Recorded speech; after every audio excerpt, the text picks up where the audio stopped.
We are live on the Frugal Crafters YouTube channel. I'm Lindsay here with Sarah today. Hello. And we are going to paint a loose watercolor barn owl. And this is my little study sketch here that I was doing to kind of figure out my colors.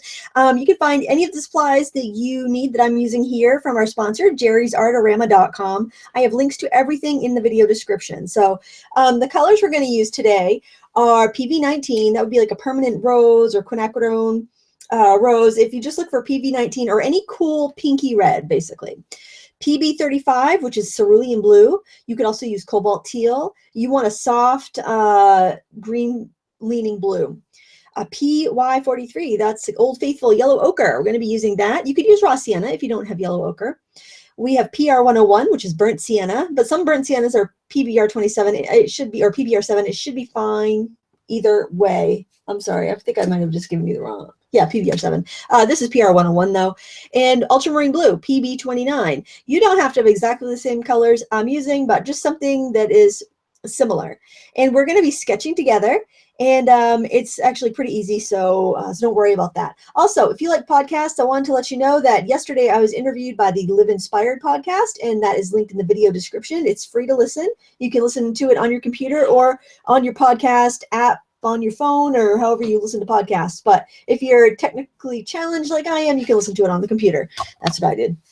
And yeah, all that stuff's in the video description, including the reference photo that we are using.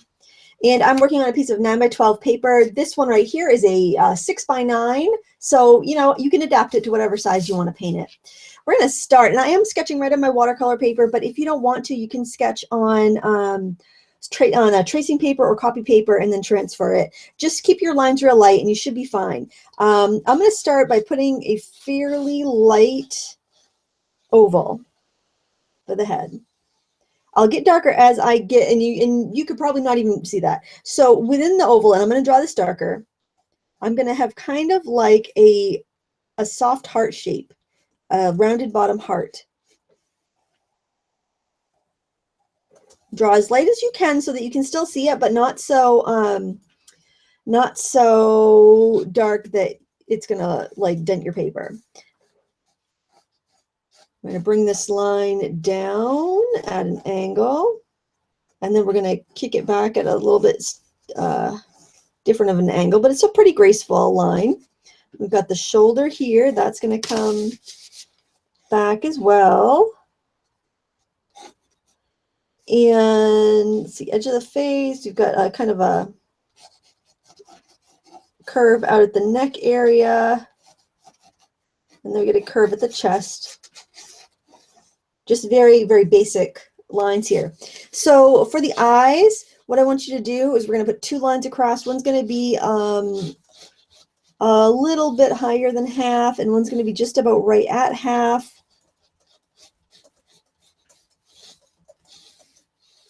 And I'm just trying to keep them parallel with each other. And then we are going to put in our first eye.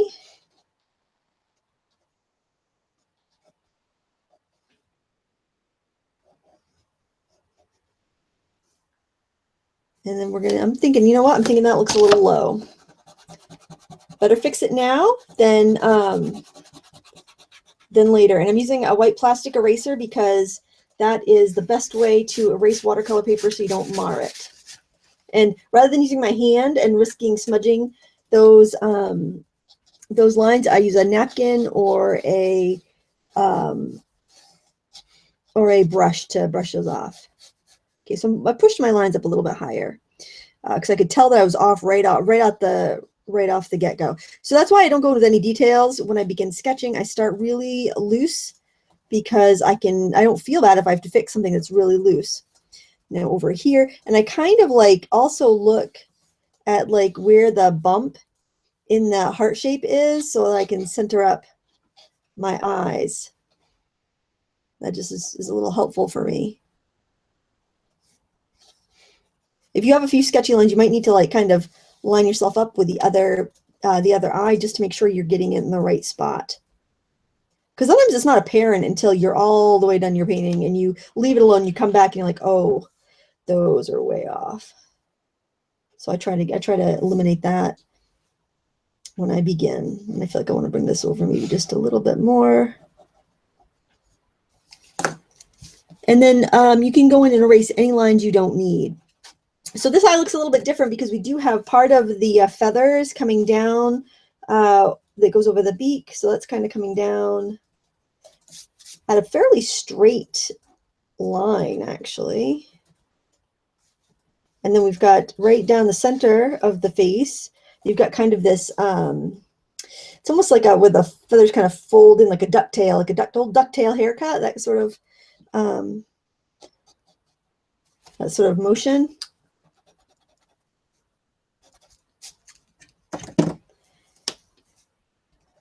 And I wasn't that thrilled with how the feathers kind of swept over to one side in my reference photo and in my sketch. So I'm going to try to adjust that a little bit. I actually think I need to thin this side of the face out a little bit and maybe move this over a little bit because I feel like I have too much space in between the eyes. Even though their eyes are spaced pretty well apart, I still feel like I have too much space there.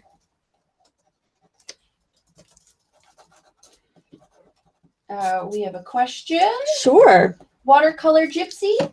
I've been priming surfaces for watercolor with Core watercolor ground. Since Core is made by Golden, do you think the Golden absorbent ground is the same as the Core watercolor ground? I bet they're pretty darn close, actually. I'm moving this little peak over a little. I bet they are, and I bet Daniel Smith's absorbent ground is very similar too. I mean, it's like gesso. You know, there'll be little differences probably between manufacturing plants, but they could be the very same thing. I haven't used that. I've used a Daniel Smith, and that's great. I was able to paint on a tin, like a little gift tin, with the Daniel Smith stuff because it just makes a beautiful like papery surface to paint on. Now I just want to get a little tip of that beak. So it's just like a triangle, nothing too fancy. And honestly, that's about all we need. Now I'm going to hold this up straight to myself, just like off camera, just so I can see, because it can be very distorted when you're working like that on camera.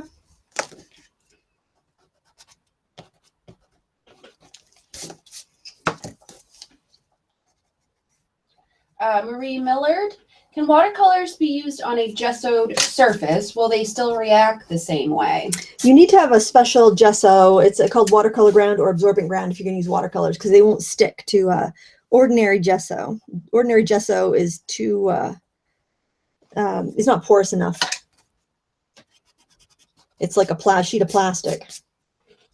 All right, we're ready to begin mixing. You can erase any of your little guidelines that you had because you don't need those. You don't really want those to show. So you just want to be left with what you absolutely need. And I'm going to hit that with a brush so I don't leave any smudges or finger oils or anything. There. Okay, so I'm going to, this is going to be a loose painting. So if you're not familiar with painting in a loose style, this is a great exercise to get warmed up with. I'm going to first start by splashing some water onto my paper.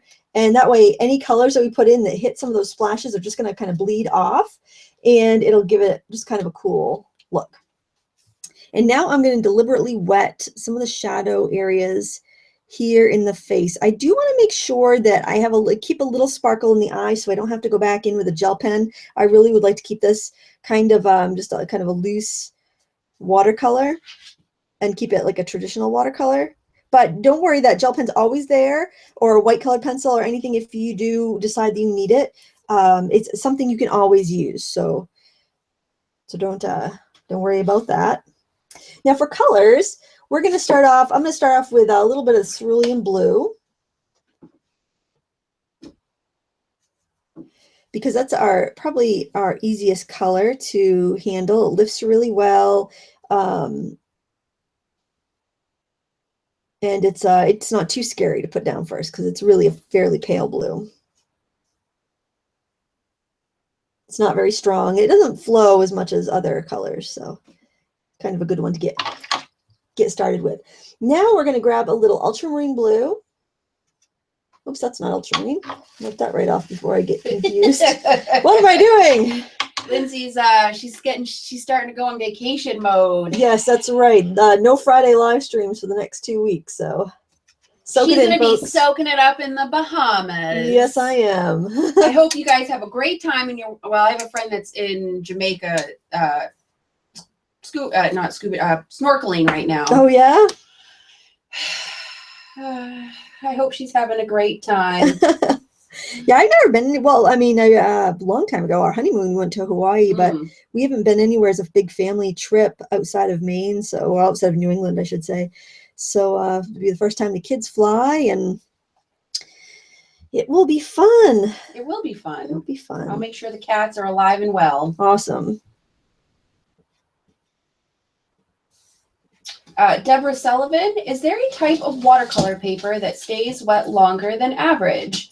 I'm experimenting with very loose brush strokes, but the paper is drying too fast. Student grade watercolor paper generally will stay wetter longer. If you look for Canson Montville's one that stays wetter longer, Yupo stays wet really long. That's a synthetic blend, so any of those synthetic blend papers will stay wetter longer. Gracie Shack, my hot press watercolor paper is good for coloring, making cards, but when I paint, it just sits on the paper. What can I do to help? Probably use maybe paints that are a little more fluid. Anything that's like a dye or staining color, those are going to flow better. What is your dog up to? I don't know. I think she found a crumb and she probably very exciting. Tripped over her own feet to get to it. As you can see, we don't feed her or anything. Yeah. It's the only thing she gets to eat. She has to, once every week, she has to come over and have cat food. Well, she goes to Michaela's with me on Wednesdays while the guys have practice and gets to clean up all of Eleanor's crumbs. And then she comes here Fridays and gets to clean up crumbs here. And that's it. That's all we feed her. Oh, poor dog. Yeah. Grabbing some burnt sienna here. And I'm going to tone that down with a little ultramarine blue. You may need less burnt sienna than I'm using. I noticed that the Winsor & Newton burnt sienna just seems to be weak. I've noticed that in the Cotman range as well as the professional range. Winsor & Newton paints remind me an awful lot of Sennelier's paints as far as workability. I'm going to grab some yellow ochre. I want to get some of that in the mix while I'm at it. Sarah Longshore, I just bought some Letraset aqua markers and some were dried out. Can I fix them? If you just bought them, I would really take those back. They're going to be tougher to re-wet. With alcohol pens, if there's ink in them but they've dried out, you can add denatured alcohol pretty easily. But with water-based markers, there's like usually a blend of glycerin and water that you need. But if you've just bought them, I take them back because that's really unacceptable to buy a brand new marker and have it dry, in my opinion. If you had it in your stash for a long time and you just want to see how to revive it, you know, you have nothing to lose. And yeah, you could try a mix of glycerin and water. I would try equal parts and see how that works. I'm going to soften this edge there and bring it about halfway across the bridge of the nose feather area. Don't be afraid of letting that paint flow like that just wicked over there. And I think that looks kind of cool. I probably am going to try to discourage any blossoms though. So, any blossoms in the face. I don't care if it blossoms down here. So if I do have a puddle, I'm just going to wipe my brush off, dab it in there so it can soak up the extra. And just keep doing that until I've absorbed a puddle. That way I'm not going to have this ruffly shape in the middle of the face. I mean, it may look cool, but that's something you don't have control over once it happens. So I figured I would just kind of try to eliminate that. I'm going right up here with some yellow ochre.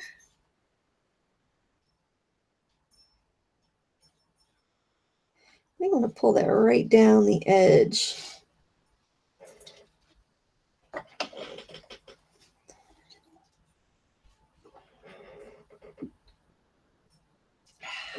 Delicious tea. Isn't that good tea? I've been, of course, because I was getting over my colds, so I drank a ton of tea this weekend. Well, that's not Bengal Spice, and one of our moderators, Dominic, is she here today? She is here. She's expecting her first I baby. know. They were talking about it. They didn't know. I snuck in. They didn't know I was watching the chat, and they were talking about how I didn't know. And so I sent my congratulations and told her I was sending all my good vibes her way. Awesome. So we're drinking that tea right now, Dominic. It's delicious. That's right. It's probably good when your stomach's upset, I would imagine, because it's got a little bit of spice, ginger, and cinnamon. I taste a lot of cinnamon. Yeah, and especially if you're trying to stay away from sweeteners, I think it's got chicory in it. Maybe it's got or maybe it's a cinnamon. It tastes sweet, even though it's not sweet. It doesn't have sugar in it, So I think if you wanted a sweet flavor, that would really help. I'm gonna grab a little of this ultramarine blue and burnt sienna mix to throw in the head a little bit too. This is called wet into wet. If you ever hear somebody referring to wet into wet painting, this is what they're talking about.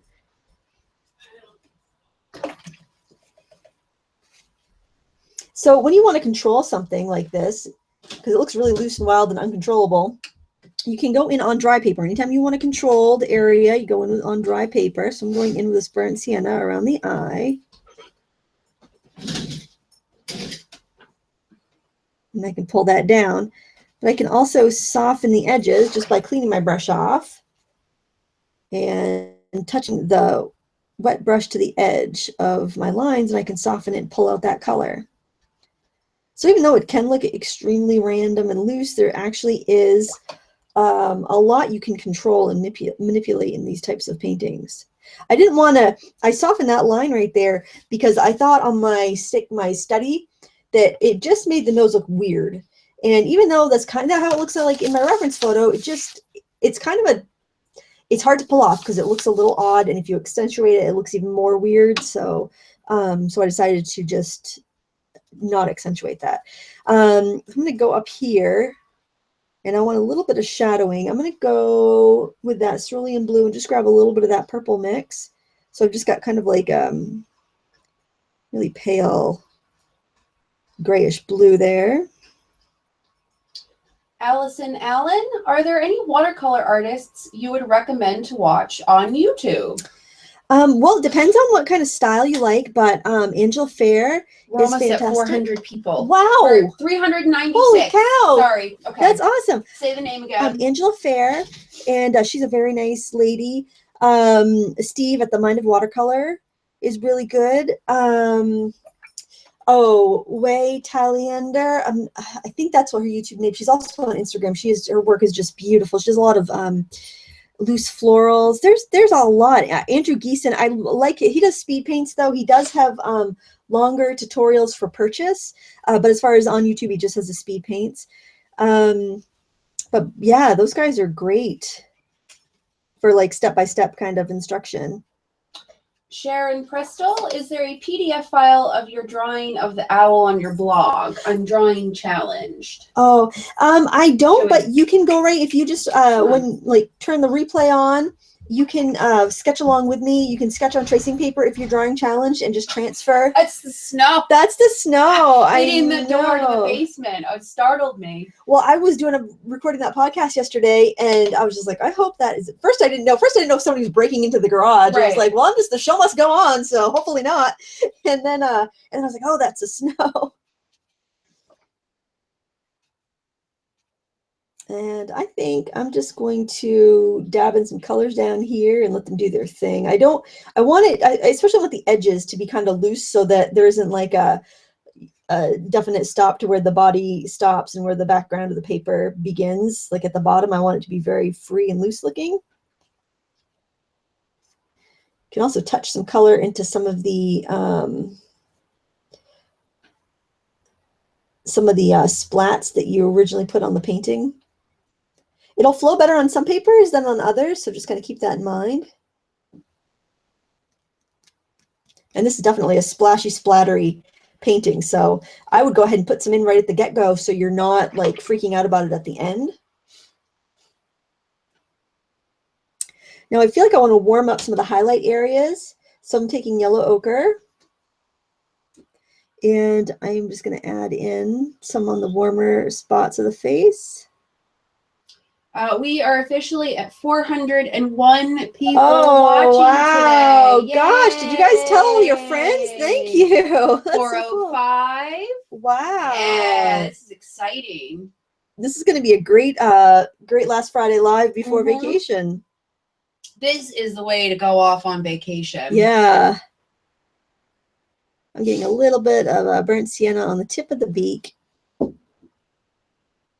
going to grab a little, actually, I'm going to grab a little pink from that splat right there. Add that on there too. Then I'm going to clean my brush and just drag that color out a little bit so it gets a little lighter at the end of it. So for the eyes, I am going to start, let's see, let's make sure it's dry. Oh, it's still a little wet there. We're going to dry it with a heat tool just to speed it along a little bit. We're going to be making a black, but we're going to be using ultramarine blue and burnt sienna for that, so we get a very natural looking color. So you can go ahead and mix that up right now if you are waiting for me to dry this, or waiting for yours to dry. Joe Maskey. Hey, Lindsay, was watching last year's geranium tutorial. Do you know offhand the size of the one real squirrel mop you have? I think it's like it would probably be equivalent to like a 12 mimic round, but I think it's like a 2 or a 4. They use a crazy weird, I think it's a 4. They use a way different scale.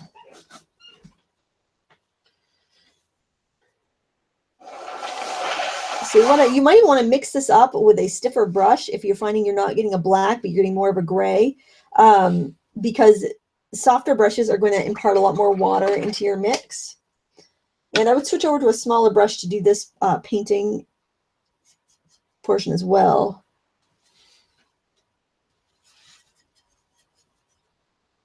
This is a number 4 round, but you can go smaller if you want. So what I'm going to do here is just go in and get the top of the eye. I want to leave a sparkle out.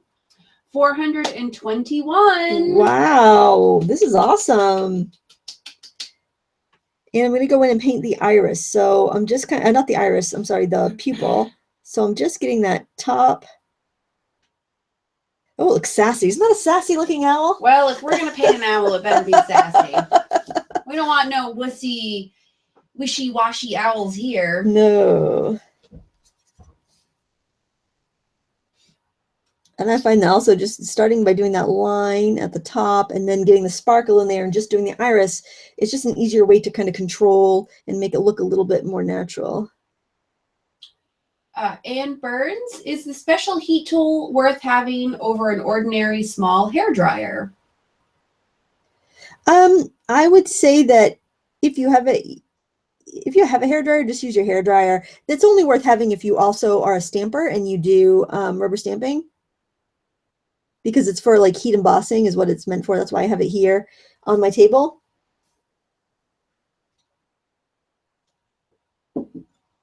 Now I'm going to pick up some of the, just the burnt sienna on its own. And we're going to fill in the rest of the eye and let those colors meld together a little bit.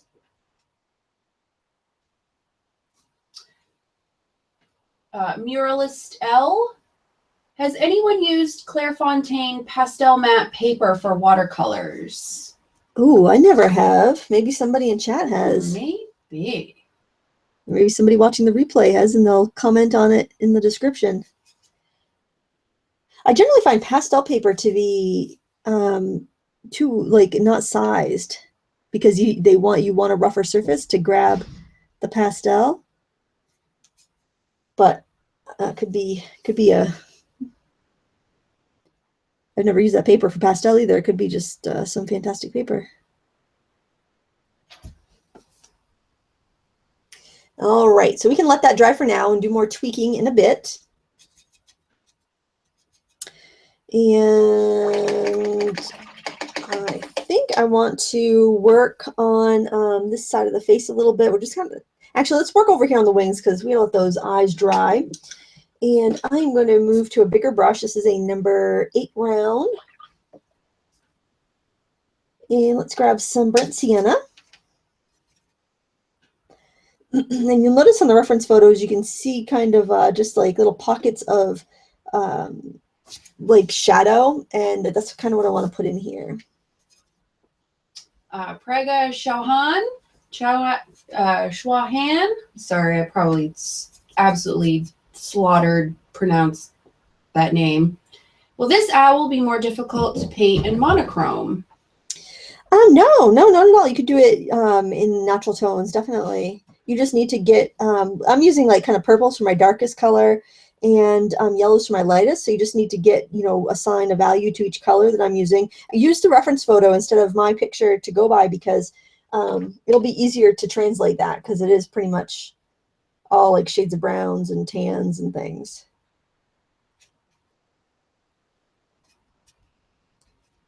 And now I'm just doing some loosey marks with the side of my brush. I perform for fun.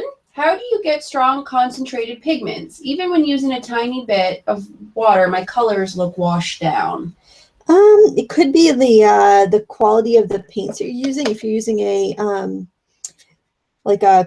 paint that's not very pigmented, it'll be much harder to get a bright color.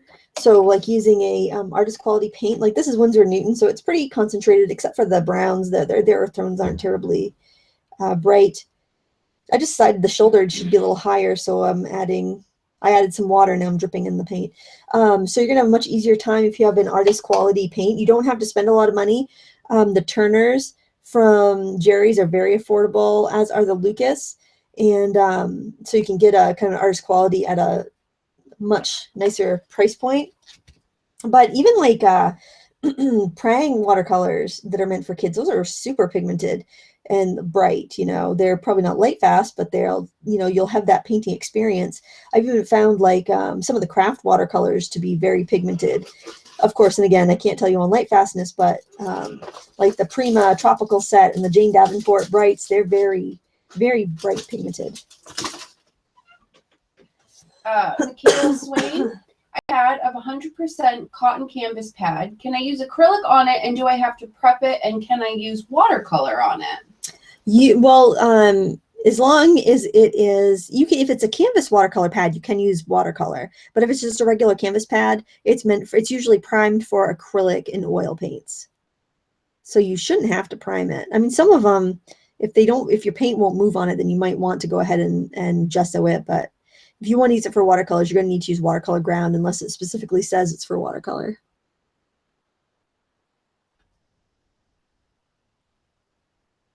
I'm just kind of dabbing on a little kind of a lighter section of fluff. So I'm just kind of dabbing it and leaving a little rim of white to show that there's kind of like a little reflection or light shining through the little tips of the feathers from behind. So that's what that is right there.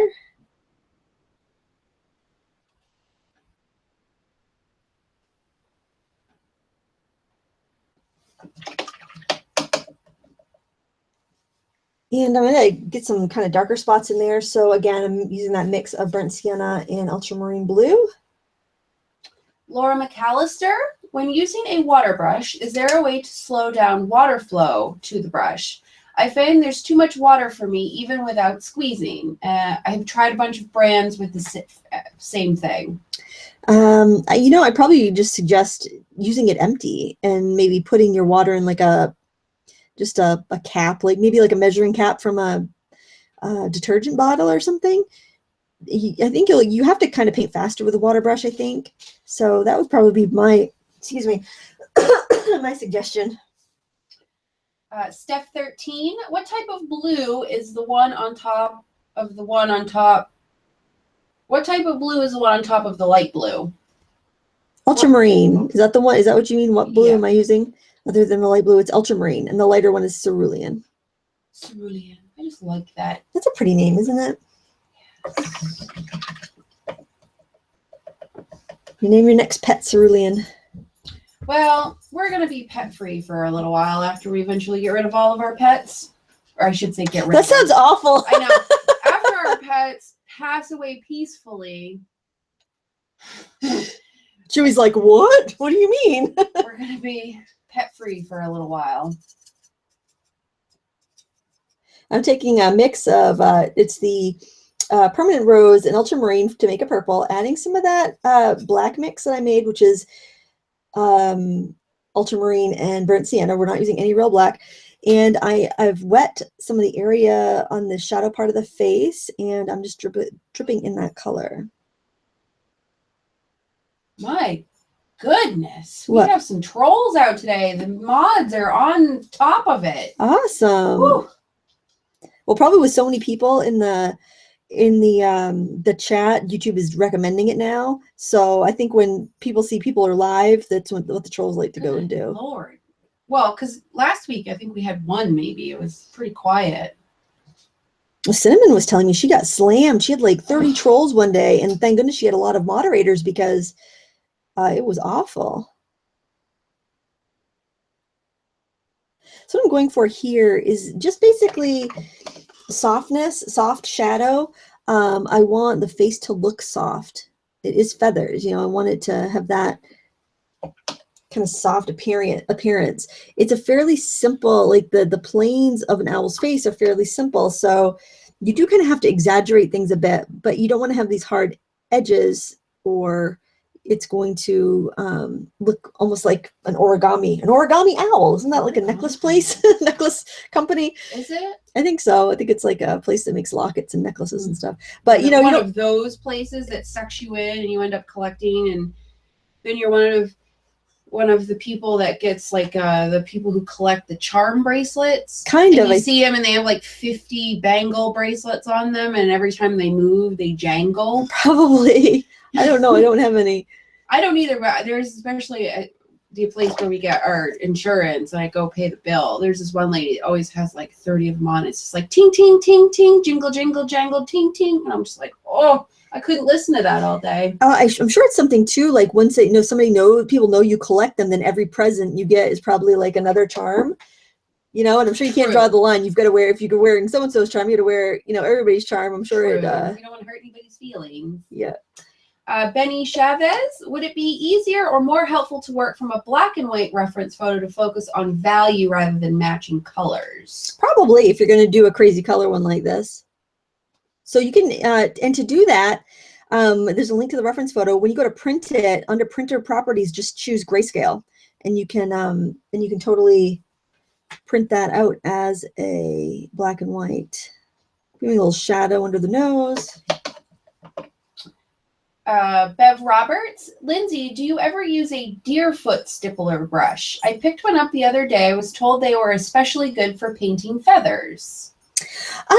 That's more of like an acrylic painting brush. I've used it in toll painting before, but not so much in watercolor. I would probably more use it for foliage actually than feathers, but that's a neat idea though. I bet it would give you a cool texture. Melissa Aldasari, I just received the Lucas 1862 watercolor 48 set. I only want to start out using basic colors until I get better at mixing. Which 6 to 9 colors should I start with so I have 2 warm and 2 cool? I honestly cannot remember what's in that set right off the top of my head. So I would just pick a bright, like rosy pink and a bright orangey red. You know, just do it by eyeball because I just can't. Off the top of my head right now, I'm not thinking of exact names. But yeah, you just want to get a bright version of each primary. So that'd be a greeny blue and a purpley blue, like ultramarine and phthalo blue would be. I think they're in that set. They should be there in about every set.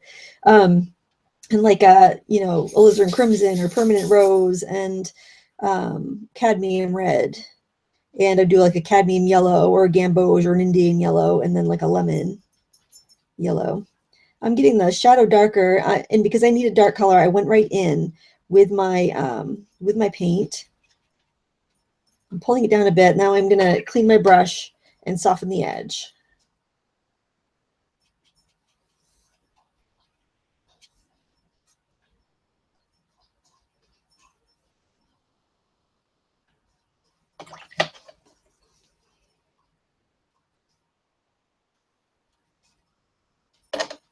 And I'm going to splash some water over here because I don't want a hard edge there. I want it to kind of fade off into like kind of splashes.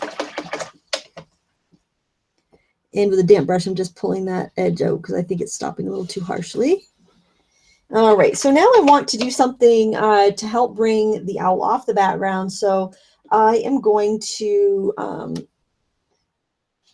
add some violet back here to make it break apart from the background a little bit.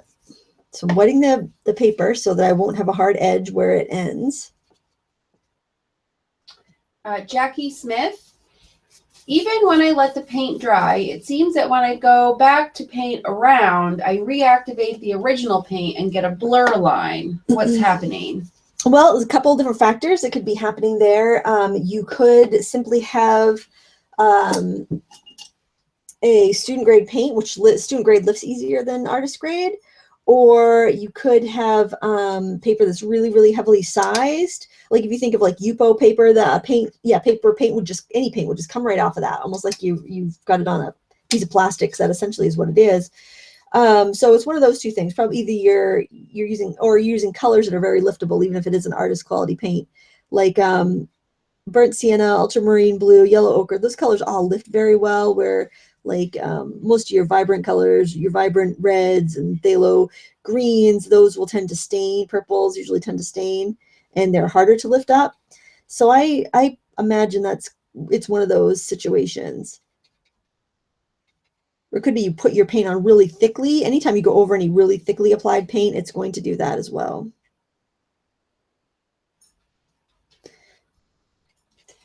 Sarmed Mirza, when do you decide which colors you will use for this or any other painting? I usually decide it right before I begin painting. So I do that little sketch. A lot of times I'll decide it on the fly as I'm painting, but when I'm doing a tutorial like this, I will decide ahead of time and work out the mixes on a scrap like this, on a sketch. And I just make sure that I'm going to be able to get the effects that I want to get. I'm going to gradiate this over to yellow a bit over here. I do still want some white of the paper, but I like having the color. Sadie Gilbert, your watercolor hummingbird tutorial got me started with watercolors about 2 years ago, and I haven't stopped. What brand of watercolor is your favorite? I would probably say M. Graham generally. I mean, I'm kind of partial to that because it's the one I started with. That was like my first professional watercolor, and I just thought the quality and value was just really great. There are other certainly good paint companies that are equivalent, but if you ask for my favorite, that's my favorite. I like these two. I don't know. I just have a special place in my heart for M. Graham, I guess.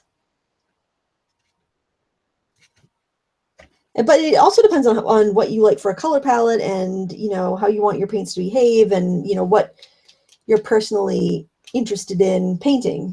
Some brands have earthier pigments, and some people like that better than more vibrant shades. It just depends on what you like, and there's nothing wrong with mixing and matching and trying some of everything. I'm going to tip this and see what happens to that puddle that I have going up there. And if you get some splatter where you don't want it on the face, you can just blot it and it should come right up. Oh, maybe we'll try some salt. Somebody had asked me about salt. Oh, this would be a perfect opportunity because it's really wet in there. You do have to put this on when it's pretty wet. You can use table salt, any kind of salt. Kosher salt's a little coarser, so it will give you a little bit more of a dramatic effect. But your paper has got to be really wet for you to be able to see the effect, and you have to have quite a bit of pigment there, because what it's going to do is it's going to like absorb the moisture and push the pigment out, so you have little white kind of sparkles in there. So that's kind of what your what the effect is. Like I could actually re-wet the shadow because I think a lot of the colors. I know I have at least one liftable color here. I might be able to get that back up so I can. Oh, yeah, salt in there. S. Chandler says that the tutorial is number 17 in the live feed on YouTube today. Whoa! That's probably why we have so many trolls. That is crazy. Oh, wow. You're in the top 20 of YouTube. That's awesome. Woo! That is cool. Thank you guys. That's because people came over and watched, and then YouTube said, "Oh, she's doing something over here." So thank God we have our awesome moderators. They are on top of these trolls. Yeah. I don't have, because of course I'm behind in the chat with the questions because it's very busy today, which is great. So the trolls are keeping on top of these negative folks. We're trying to spread their negativity to the rest of us. Oops, okay, that's way too much salt, so I probably should have put some in my hand and just kind of pinched it. But we'll see. We'll see what happens, won't we? It'll be a teachable moment. It is a teachable nothing moment. else. It looks cool though. And generally, when you're doing salt, oh, we are starting to get some of the effect there. Yeah. You want to let it air dry. If you rush it with a heat tool or hair dryer, you're going to be moving that paint around a little bit, and you're not going to get as dramatic of an effect. So in that case, you do want to let it take its time to dry. So while I'm going to work on the wings over here a little bit while I'm waiting. And I'm going to, since I do have so many colors down there already, I'm just going to use this big brush so I can't get too fussy. And I'm just going to kind of dab in. And I figure, like, this is going to make, let me just do this on a scrap here. Well, let me do it with a darker color so you can see.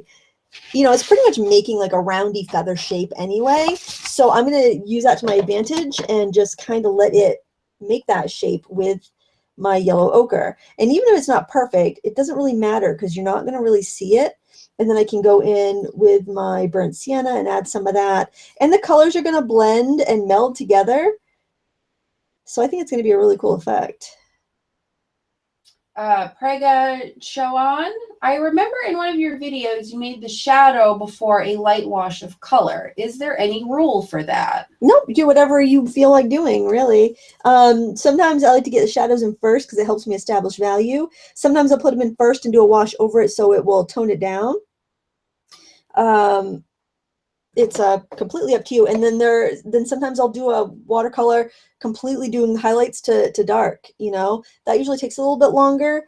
It's good if you have a really good plan of what you're going to do with your painting. It's not so great if you're just kind of winging it. I don't want to disturb that wash too much. Bang!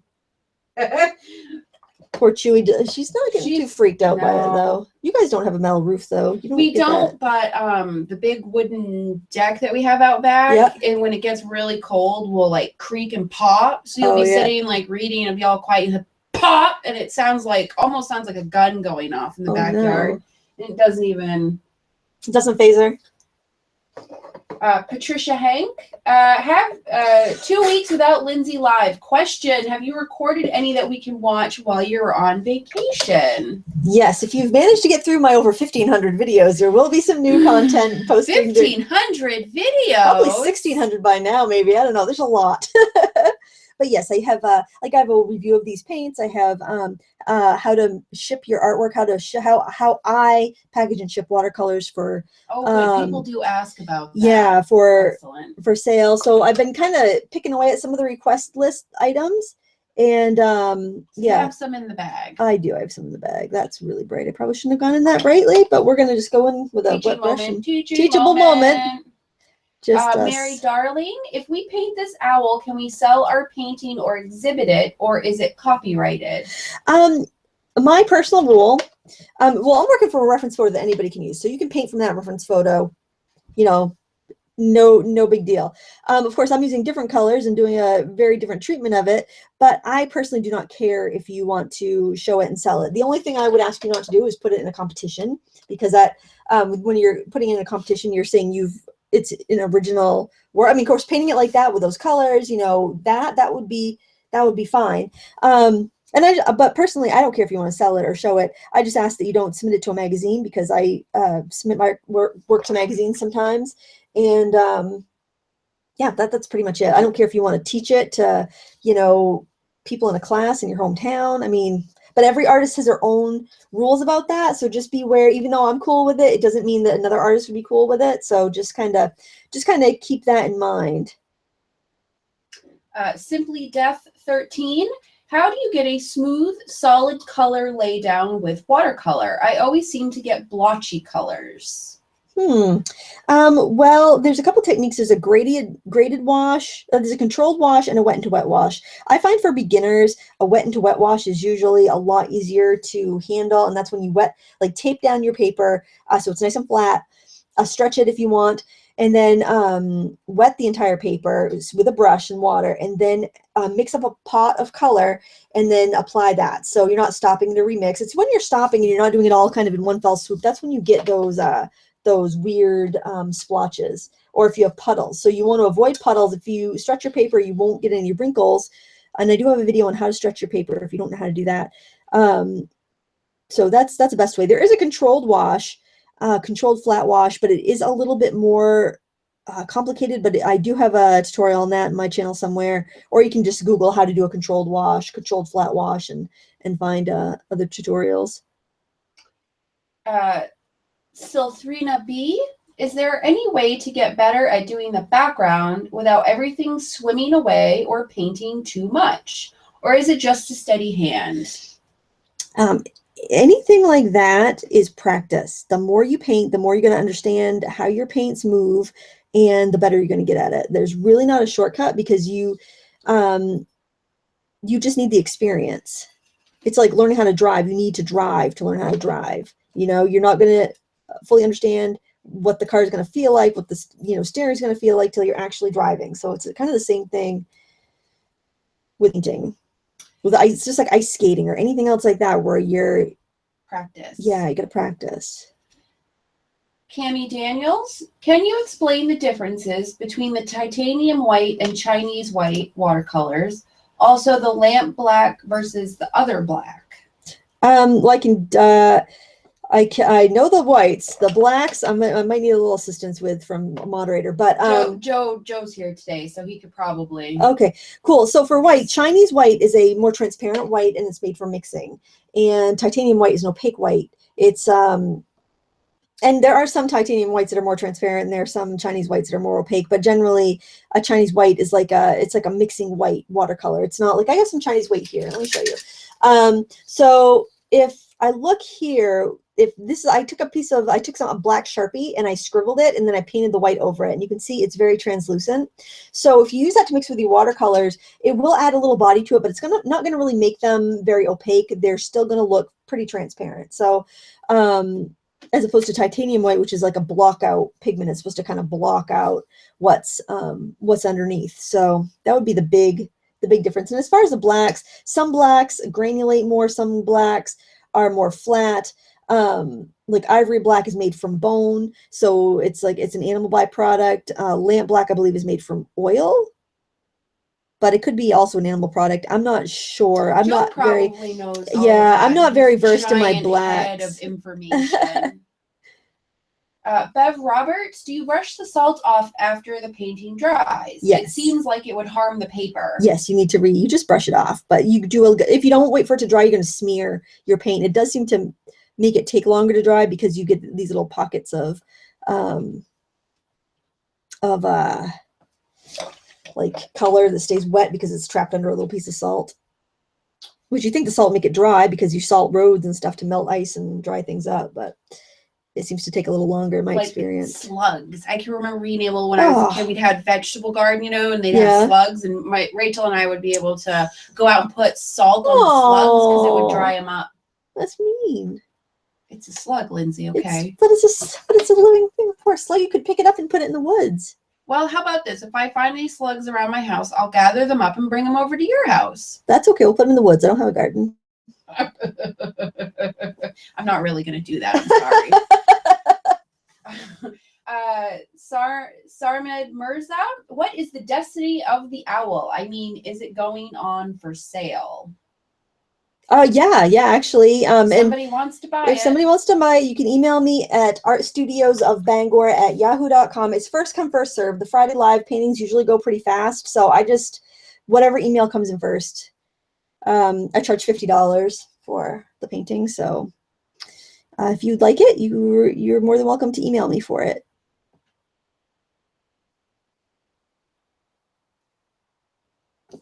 All right, so I'm just kind of adding different colors in there just to make it a little more interesting and build depth and build color. I'm looking here and I feel like I've got the sorry, I got chat. I'm like behind.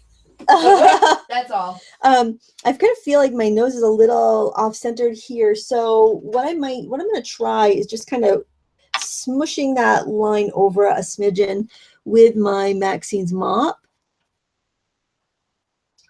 Because I have that that PV19 pinky color, it's going to want to stain a little bit. So I've got to be very gentle, and I'm just going to almost just soften that line because I can't do anything too forceful with that color I have there, but I can soften it a little bit so it doesn't look too out of whack.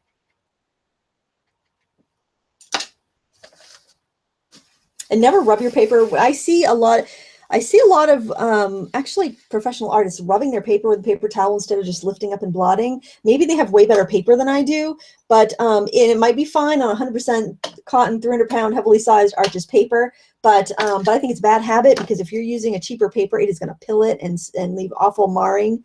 So I really recommend that you blot always, never rub when you are lifting on your watercolor. I think I want to do a little darker over on the shadow side, going in with my mixed purple.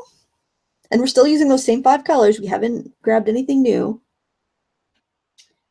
Rachel Gephardt, any advice for someone starting watercolor as a hobby? I like it, but get frustrated easily. I would say get a sketchbook, get a watercolor sketchbook, and paint as much as you can. And I think when you're in a sketchbook, you feel a little more free. You're not worried so much about like, oh, this is some precious piece of paper and it's got to be perfect. I mean, you can use both sides of the paper in a sketchbook. There's kind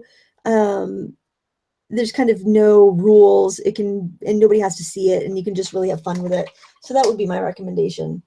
And just paint as much as you can, sketch as much as you can, because nothing is going to make you get better faster than practice. And nobody has to see anything you don't want to show them. I think some people are afraid that they have to show what they've done, and you don't. Nope. I have some watercolor stuff I've done at my house that is squirreled away and will never be seen by anybody, but I did it.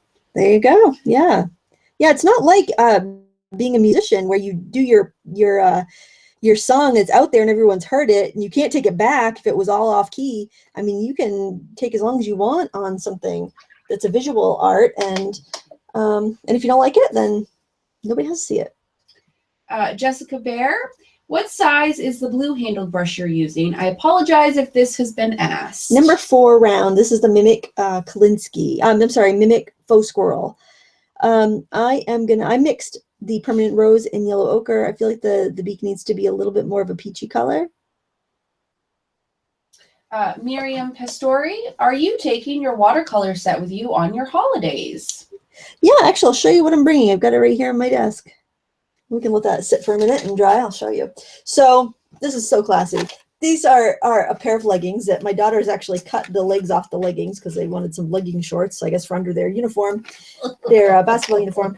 And so I wrapped it around here so I have a rag for cleaning my brushes. So I'm bringing this and this and this.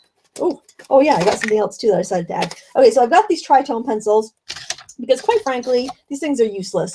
And I figure if I take these with me, then I will have to use them and have to learn how they work, because they're I shouldn't say they're useless. They're useless to me currently. But each lead has 3 different colors. So I thought, this might be kind of fun for sketching things, because then I've got a highlight, medium, tone, and shading all in one.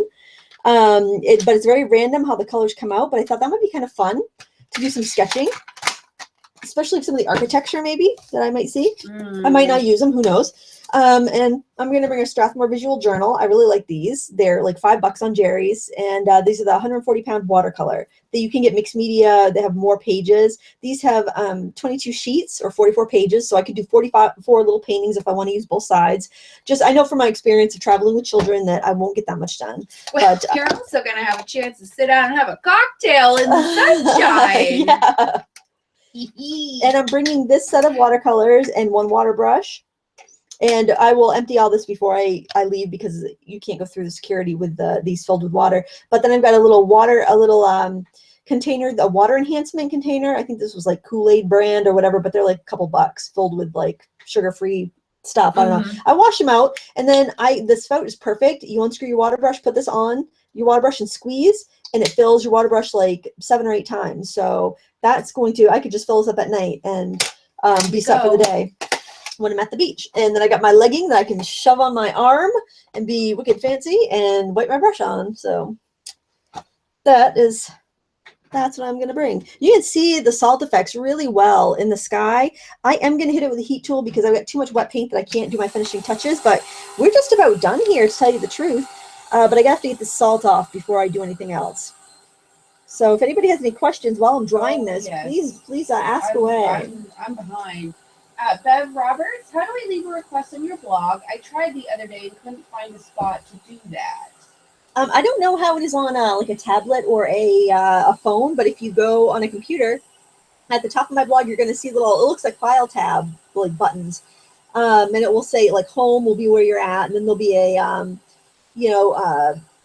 2017 classes, and there'll be one that says requests and new videos. And if you click on the request and new videos, you'll see whatever my latest video will be on that page. And then you can leave a comment on that page to leave your request.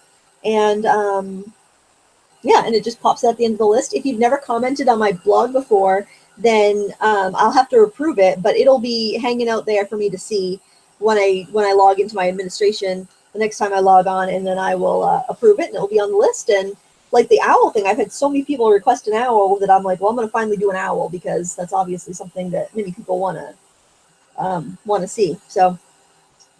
Anna Sasser, how do you make harsher lines with watercolor without the line blurring? I let the watercolor dry before I do, but it still comes out blurry. It sounds like your brush is probably too soft, or you have too much water in your mix. So you need your paper to be dry, and you need your paint to be fluid, but not too watery. And just use a brush that doesn't hold so much water. I think you might be getting yourself into trouble with a brush that's either too big or too absorbent.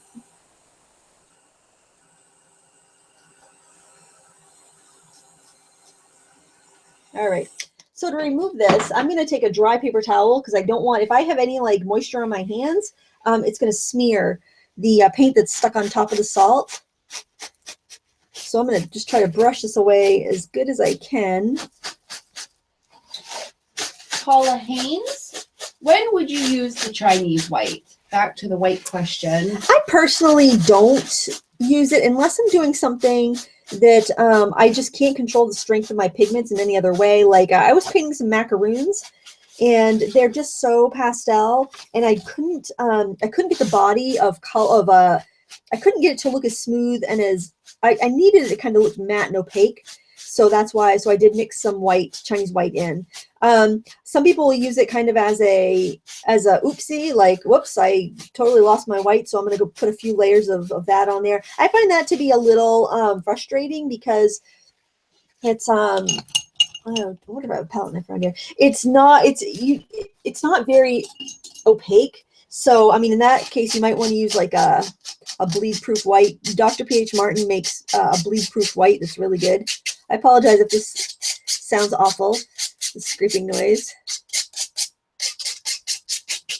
So that's basically, and actually a better solution is to use a watercolor ground to go back to your whites, because you're actually just painting paper back on, basically.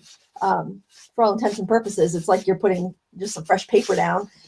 But yeah, it's generally for mixing. Like if you're doing skin tones and you're having a really hard time getting that, like maybe you're trying to get a peaches and cream complexion, like a velvety kind of skin, that would be a lot easier to do if you had some mixing white. All right, so now we're going to go to a small brush and do some details, and then we can decide whether we need any more splashiness on this painting. So I am going to switch to a number 2 round. I believe this is a 2 round. And I want to get to a little bit of feathery look in here, but I am going to go in with a darker color and kind of paint around my feathers. Basically, I'm putting in shadows so that the highlighted feathers stand out. Now, you could definitely go in with a gel pen, but I think it would kind of ruin some of the effect that we have going on here.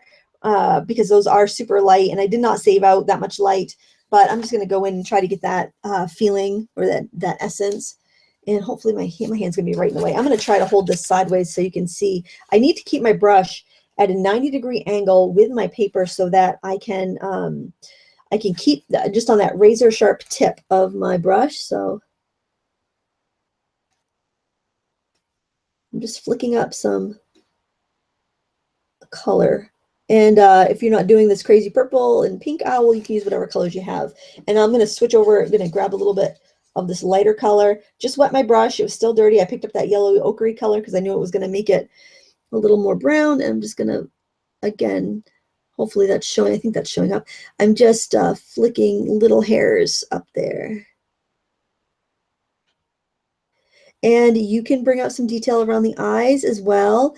I would just try not to go too crazy with detail anywhere else, because this is in focus and everything else gets a little crazy. And I think that's what makes it work and what makes the painting fun.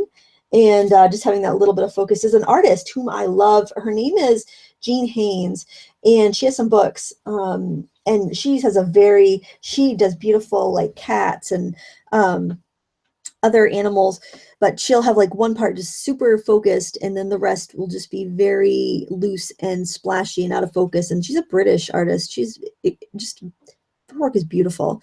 I highly recommend checking her out. I don't think she has a YouTube channel. She does have online, well, she has DVDs. I don't know if she has online classes, but she does have DVDs. She does have some demos on like Jackson's art supply website, I think. But I know her DVDs are for sale. I think Jerry's has her DVDs. She's just got a beautiful style.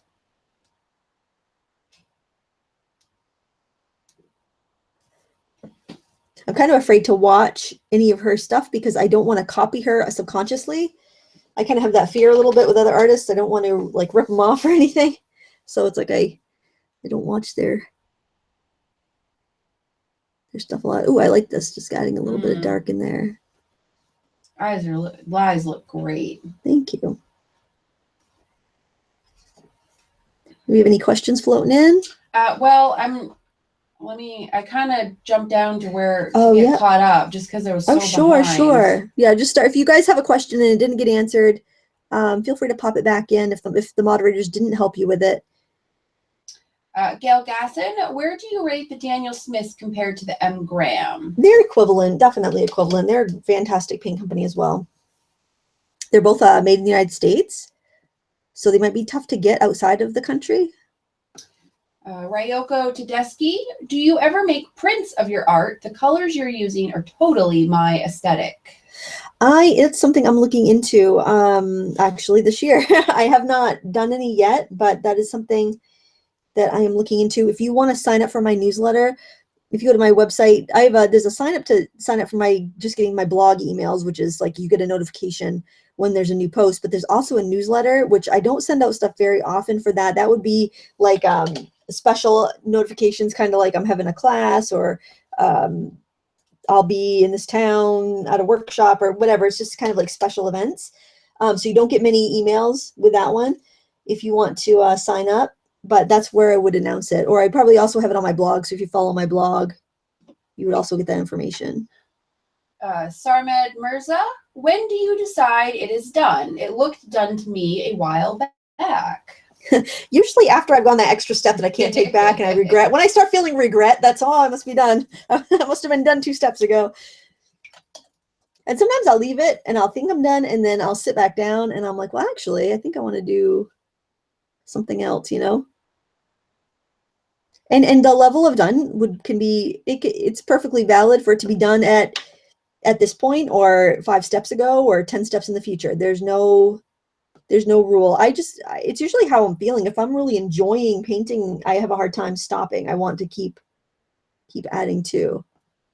I guess I think it's done if I feel like there's nothing else to be said.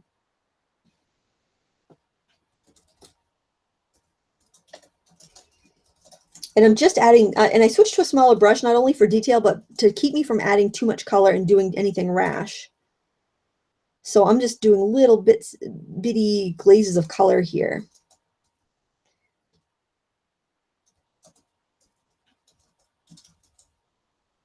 owls aren't an animal that we really see in real life very much.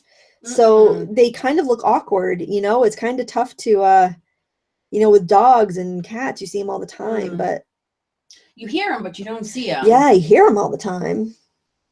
Gina Shepherd, I'm trying to paint the bill of a ball cap, but I just can't seem to get my dimensions to look right. Any suggestions? Find a photo and trace it, because once you have that muscle memory of actually painting it correctly or drawing it correctly, it will help you. I know you think tracing cheating, but honestly, trace it and then you'll know how it really goes. Keita, I have my art exam soon and I have 2 hours to paint something. Do you have any tips on time management? I'm using watercolor on A3 paper. A3, it's again, I don't know the size, but I would say start big with a wash and work small. If you can have your drawing done ahead of time, that's usually where errors come in, is if you have an incorrect drawing. Remember, we fixed our eyes right off the bat, because once you're painting, it's very difficult to fix those things. If you can have your drawing done ahead of time, then that would be a great idea. If you're having an exam where you are timed in class, paint it at home first. Get used to it. Get practiced. I can shave a lot of time off of a painting if I'm practiced on it. Like when I did my that cherry cheesecake live stream I did the other day, the sketch in my book probably took me 45 minutes to an hour. When I did it live, it was 30 minutes because I was practiced. So you know, if you know what you're going to do it ahead of time at home, practice it, and then it's just like preparing for any other test. When you get in there, you're going to know what you're doing. I'm adding a little bit of this yellow to this rim because I think that kind of makes it glow a little bit, especially next to that purple. All right, I don't know, I guess that could be done. What do you think, Sarah? I think it's done. I love it. I love the salt effect. I think that just added a whole other dimension to it. I think I'm going to clean my palette by splashing leftover paint, though. I like to do that.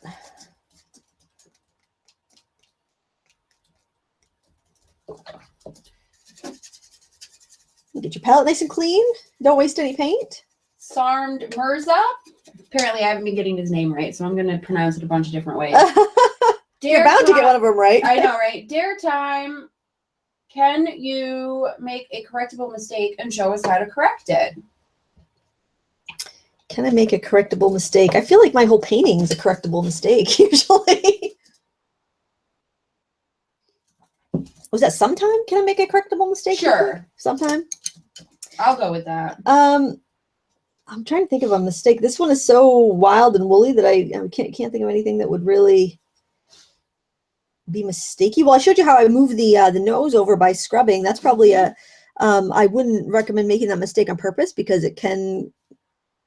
And you put the red orange on there too bright, and you fix that. Oh yeah, by blotting. Where have you been, Sarmed? Where have you been? Not paying attention. My videos are full of teachable. My videos are full of mistakes and teachable moments. That's called life, baby, life. Make it work, right? Make it work, people. Make it work. This one cooled down the edge a little bit. Doodle Sam, can I learn everything about drawing by myself, or do I have to take lessons? I think it just depends on how disciplined you are. If you're Sir Mud, oh, I would never have gotten that. Sorry. I think it just depends on how disciplined you are. If you're a very disciplined person, then I think you could learn everything you need to know on your own, like with videos and books and whatnot. You might learn a little faster if you had a teacher, but yeah, I think it just depends. I mean, some people can, and it just depends on how you learn.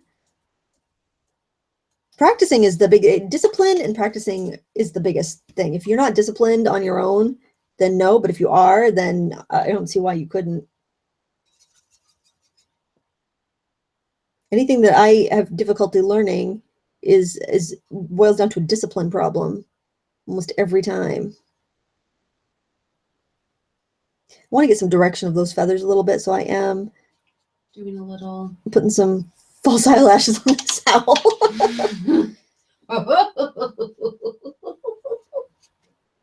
Hello, boys. Hello. Oh, I kind of like that effect. Don't do that somewhere else. Oh, another thing, if you do just do something and you realize it's a mistake, if you do it a few other times in other places, it becomes a design element and it's no longer a mistake. There's a little fun fact. That's true. We could say there are no mistakes in art. It's all what it should be. It's not a mistake if you choose, if you choose it, do it on purpose, it's not a mistake. Oh yeah, I think that's what it needed. Just, I was feeling it needed like a little bit of detail, but it just needed something. And I think that's, I love it. Yeah, I think that's what it needed.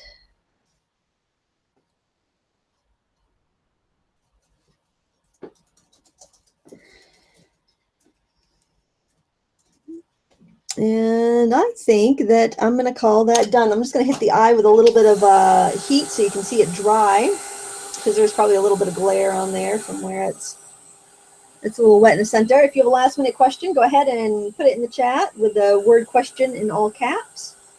There we go. Dry these spatters while I'm at it. Spatter, spatter. Check out the video description if you want to hear that podcast. It's absolutely free. It was on the Live Inspired blog. It was a lot of fun. And also I have discount codes to several classes that are on sale in the video description. Craftsy has a sale, hundreds of classes for under 20 bucks. And Lifebook's 20% off coupon is only good until the 31st. So if you've been thinking about joining, that's a 20% off coupon in the video description. Have 2 free weeks.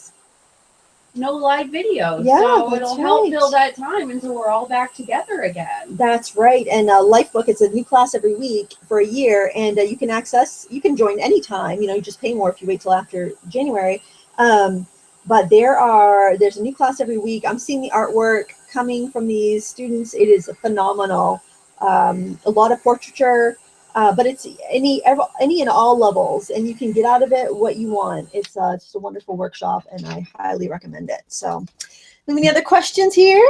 Oh, someone was asking if it was for sale, and I'm letting them know to email you. You do it. First person who emails you gets it, and it's a $50 charge. Yes. And there we have it. Steph 13 wants to know where you're going for vacation. The Bahamas. Woohoo! Bahamas. Yep. Bahamas. Bring your sunblock because you've been in wintertime and your skin's not used to the sun. My skin's not used to that near the equator sun anyway. That's true. That's true. So yeah, make sure you bring your sunblock. Yeah. I will be here in the lovely state of Maine, probably with 3 feet of snow, making sure the cats are loved and well taken care of while they're gone. You got cats to keep you warm.